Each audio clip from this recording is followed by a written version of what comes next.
No, don't listen to anybody who tells you that there is no COVID-19. That is a lie from hell. When you're lying there and you are feeling all the pains that you feel your body is so painful. It is so painful. And at the same time, there's chills. You're cold, you're sweating, you just can't carry yourself, so just so weak, and you're just standing there. At the time, it is just between you and your God. You just have to be taking time to be talking to your God and pray whichever prayer that you want to pray, and just be talking. But I can tell you now, there's a very thin line between just recovering and finding yourself on the other side. There is nothing that I can tell you to explain how it happened, other than to say that God did that for me. It took the hand of God. It really is what it is. And you get to a point where sometimes I was seeing things. You hear sometimes people thinking, "Oh, I think I have COVID. I'm not really sure," but wait until you have it. You will know. You will not ask. You will not ask. There come some days when you lose even the taste of your most favorite food. You can't taste nothing. You cannot. You can't. It doesn't matter what it is. You can't smell your food. You can't taste your food. You just lie there. At a point, you can hardly breathe. Lying there by yourself, just praying to God for a miracle. It feels as if, there's some guy that is sitting on your chest. Maybe not one, two of Mulalo's size. Can hardly breathe. You can't, you squeeze, you're just gasping for air. I'm telling you the honest truth. You will struggle to breathe. You will struggle even just to sit, let alone stand and carry yourself. You struggle to sleep at night. You can't. Even you try and sleep, you wake up and your pajamas are like soaked wet. Soaked wet, you have to change in the middle of the night. That's how serious it is. And at a point, you're like, every time and now and then, my wife will come there. Are you okay? I'm good. I'm flourishing. But they can see that, hey, this man can depart anytime. And I keep saying that I'm fine. The Lord has healed me. But they could see what they're seeing. I just maintained my confession. I kept believing God. Even against hope, I had to believe in hope. Seems as though hope is fading. There comes that time. Actually, something has happened. I think Mureli and my wife were having a conversation. This was my son now. I don't know what was the conversation about. It sounded like they were already planning my funeral. And my wife was asking my son, what if this man dies on us? What's going to happen? People start thinking, why this man can go anytime. What's going to happen to us? But I just liked what he said. What he said, I just, it really was a testimony for me. I don't know where he got that revelation from. Very cool, Murray is not a guy who just screams around and everything. He just stood there and says, Mom, relax. Your husband is not going to die. And she asked him, why you say so? He said there's so many people that he still has to help. He said there's so much work that he still has to do. He says, remember, you even still have to build a church. You're talking about what he thinks I still have to do for him. And about, in other words, this man has fought a good fight. He has kept his faith, but he's still not finished his work. So the Lord will keep him. That's the only reason, according to him. I say, there's so many people that your husband still has to have. There's so much work that we still have to do for the church, for the ministry. And that was all. And when I heard that, I really was just amazed where he'd had how this revelation came about. So it would have been a different story to say, oh no, we still need him here, we still need this, but that was not the story. The story was about the work that still needs to be done for the work, for the ministry, and all the things that he believes the Lord still wants us to do. So I really thank God for what He's done, not only for me. There's many other testimonies that we have received during this time from relations, from friends, from family. Talking to you like this, and our helper is also just finishing his recovery. Sister Pauline came to a point where she was there. She said, I thought today was my last day. I thought I'm dying.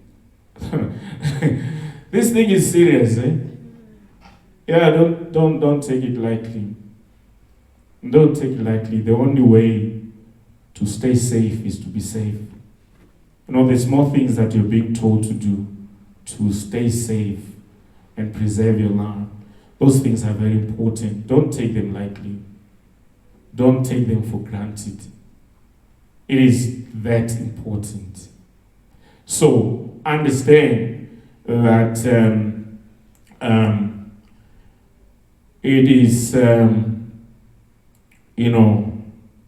is all in God's plan, and there's so much that I believe that we still have to do. I so much believe that there are as many of you who have to. So I don't want to downplay the impact and the effect that this thing has on people's lives. I know people myself who have died, my own relations and my own friends and my own colleagues. So many people who have lost their lives. But I just want really to, just encourage you to stay in the Lord and continue trusting God and believing God. Doing the very things that you are doing in the house of God. It's never in vain. That's why I always say that even when it comes to prayer, the prayers that you pray now, you will need them somewhere down the road. You will need them. Now, I do not take it for granted when you give yourself time just to spend time praying to God. For no reason, you're building the reserves. You are, at a point down the road, you would want to draw from those prayers. But if that bucket is empty, if there's nothing to remind God of, if there's nothing to talk to God, just to say, this is what you have been doing, let alone in the house of God. There comes a time when the only thing that you remind to God is, Lord, I am a tither in the house of God. I am a giver in the house of God. I have so much that I'm here to do. You don't have to say too many things. You don't have to frustrate yourself or get to a point where you are now panicking and praying those emergency prayers, those prayers might not help you at the time. But the small things that you are doing now, those are the things that matter the most, that will make a difference, that will stand between you and death, that will help you when you at the most critical time, when you need God the most, more than anything. And before you know, God will move on your behalf. Are you in the valley? That is the message. Which valley are you in? If you are. Let's start from Genesis chapter number 14. Starting from verse 14. Just to get the right context. What happened from verse 18 onwards? Verse 14 says, Now, when Abram heard that his brother was taken captive, he armed his 318 trained servants who were born in his own house, and went in pursuit as far as Dan. He divided his forces against them by night, and he and his servants attacked them and pursued them as far as Hobah, which is north of Damascus. So he brought back all the goods. One thing I like about the restoration, it goes far beyond what you had. When God restores you, He not only gives you just what you have lost, He restores you multiple fold. In other words, you end up having more than what you may have had. In other times, there's even an opportunity to do better. I like what one man said who lost his business with these people who were looting. We must really cancel or pray against this demon of people just deciding to loot things. Must stop throwing stones, man. People just wake up, someone decide to throw stones, and the people that you're throwing stones to, first of all, they are not there. They are not the people who are going to, they don't even know sometimes why we are throwing stones. And here's me driving past Alexander. You throw your stone through my window in my car. What do I have to do with whatever grievance that you have? It's not right. It's not good. It's not a way to express our anger and our grievances and whatever we are unhappy with. There are better ways to do so. Better ways to do so. You can write a petition to the government, 1,000 pages, and tell the government all the things that we are unhappy with, and say to them, come next time we vote, we won't vote you. We will vote for a new government.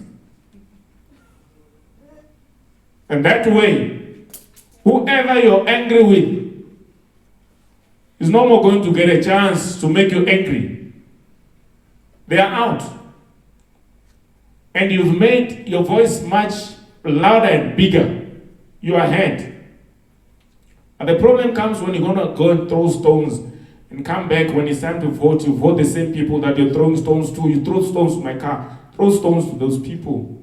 Not to just anybody else who's driving past. It's not right. There are better ways to express our grievances. And if we use that wisely, we'll get to see the changes that we desire to see. Anyway, I like what one man said when he went to one of his warehouses and it was gutted down. This one thing he said is that we are going to rebuild and we'll build better. And the man was like looking at his, the entire warehouse, everything that was inside, the trucks, the vehicles, the machinery, everything was gutted down. And he says, we're going to rebuild. And when we build, we'll build it better. Much better than we had. I thought that is just wisdom. That is just God speaking. That there's such an opportunity to be able to, when you've lost something, you're not spending time crying over what you've lost, but you're seeing an opportunity to do better. Be able to change certain things. Anyway, the Bible says in verse 16, so he brought back all goods and also brought back his brother Lot and his goods, as well as the women and the people. Verse number 17, it says, and the king of Sodom went out to meet him at the valley of Shephet, that is the king's valley. After his return from the defeat of Chedorlaomer and the kings who were with him. Sometimes it is very much possible to find yourself in a valley after having attained such great a victory. It is very much possible that you find yourself in that valley. And there are things that if you do and you do right, it will determine whether you come out of that valley that you are in. What valley are you in yourself? Look at what happened in verse 18. Then Melchizedek, king of Salem, brought out bread and wine. He was the priest of God Most High. And he blessed him and said, blessed be Abram of God Most High, possessor of heaven and earth. And blessed be God Most High, who has delivered your enemies into your hand. It is when we are hearing for the first time about the bread and the wine. The bread, which represents the body of Christ, that we partake of the communion today, and the wine, which signifies his blood that was shed for us.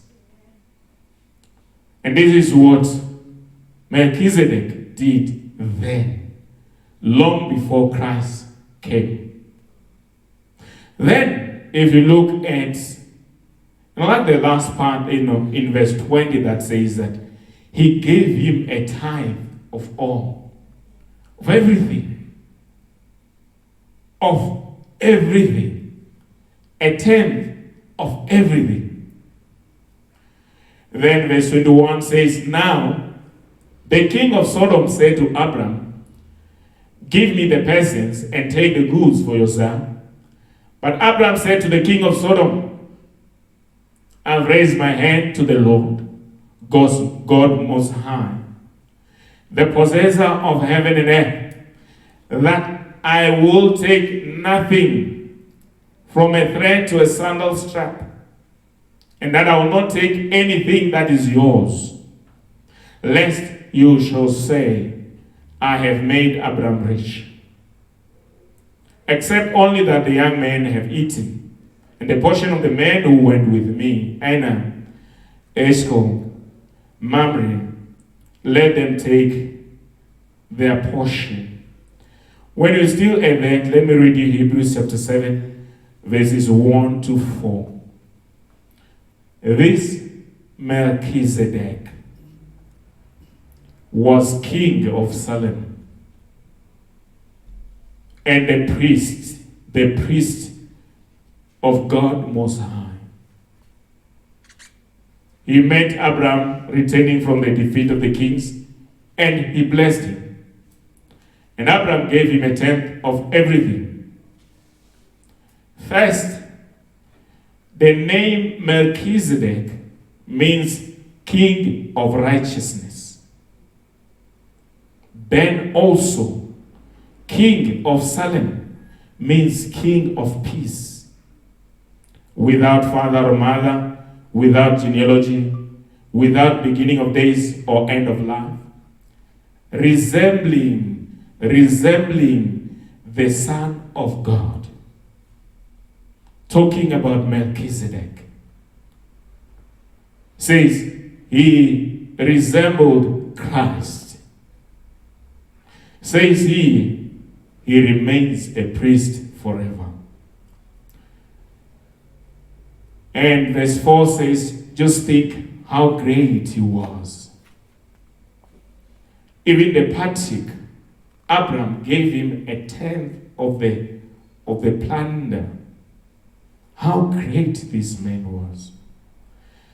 From what you read, let me give you just some few points that perhaps will help you to get out of the valley that you may be in today, to get out of that undesirable situation that you may find yourself in. What are the things that you can do that will help you to be able to come out of that situation triumphantly so, victoriously so, with such a great testimony, if not testimonies, for your own self, of what we just read? I need to just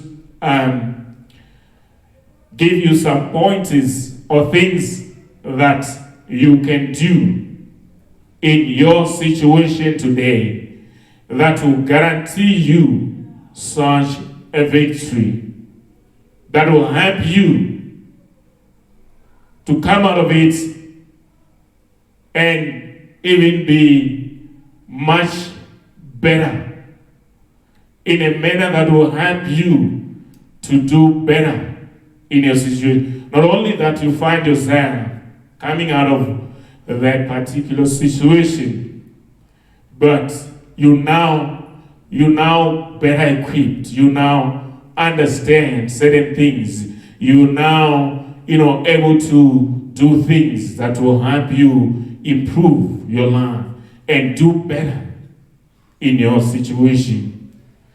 Number one, as you have read, the first thing that you need to learn to do when you find yourself in such a predicament or in such a situation. Number one, you must partake of the communion. Very important. We speak of the communion all the time. And in this church, we do partake of the communion every Sunday. I would want it that we do it every day, if we can. If you can, even in your house, learn to do it every day. That is what Melchizedek did for Abraham. The Bible says he brought bread and wine. And many times you hear about the disciples themselves breaking the bread and partaking of the communion daily so. Daily. That is what the early church was doing. What is this communion? After all, why is it called communion? A communion, not just communion, it's a holy communion. What is holy? Holy means set apart.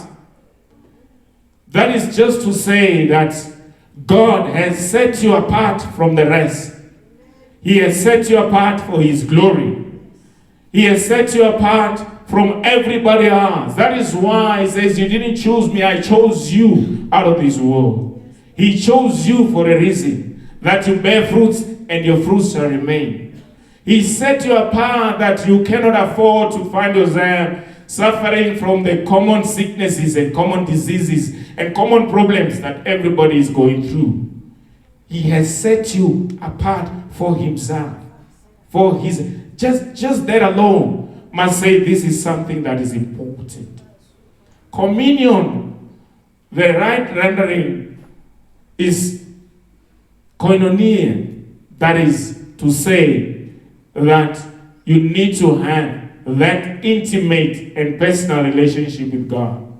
So when you are communing or partaking of the communion, there must be that thinking in you that you are drifting closer to Him. You are getting to know God better. You are building in the relationship you have with Him. You want it that there is this personal and intimate relationship. Every time after you partake of it, that is how you must feel. That I'm now closer to God than I was before. I'm now in a better position. I'm in a better place. I'm in a better relationship with God. I now understand God better. I know certain things that I had not known before now. I've now received such. You are in that personal space in Him. You've now found your place in Him. You have that. There's that intimacy. There's that personal relationship that you now enjoy. You know that you qualify. You deserve such a relationship with Him. It must be very personal. It's a very personal thing. You shouldn't take it lightly. It's not just something that we do as a, like it's a ritual. That when you do, you just do it. That is why it becomes very important that, we don't just do it anyhow. Your attitude must be right. Your thinking towards Him must be right. You are now focused and be thinking of what is done for you at the cross. You are seeing His sufferings, His pains, His beatings, His stripes and His blood, everything. And every time you get to kind of relate to it and bring it home and get to understand what was the main purpose for Him to go through all that. It was for you.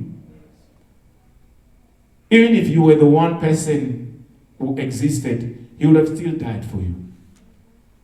He was still gone to the cross for you. That is how important you are to God. So this is the one thing that when you do, and you're doing it in remembrance of Him, with the right attitude and with the right mindset, it will make a huge difference in your life. You need not even have to say too many other things or pray, to God, being frustrated or anything. But just this alone will make a huge difference. That is how important it took the high priest Melchizedek himself to bring bread and wine to Abraham after such a victory, a defeat of the kings. It means it is that important. you cannot just take it for granted. Be able to see how important this is in your personal life today. Number 2, give your tithes.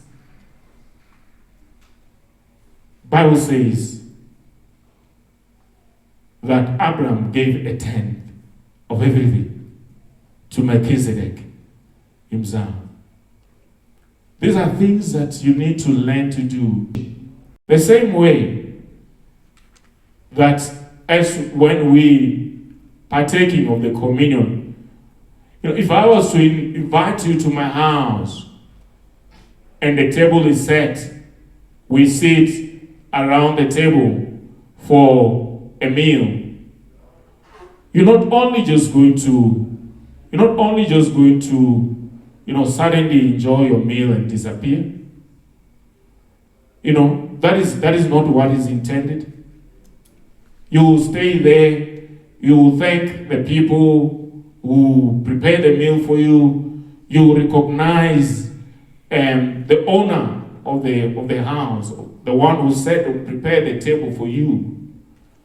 It is the right thing to do. So you can't just, even when you're partaking of the communion, you just quickly grab and take it and disappear and not recognize him and what is done for you. That is what is most important than the act itself.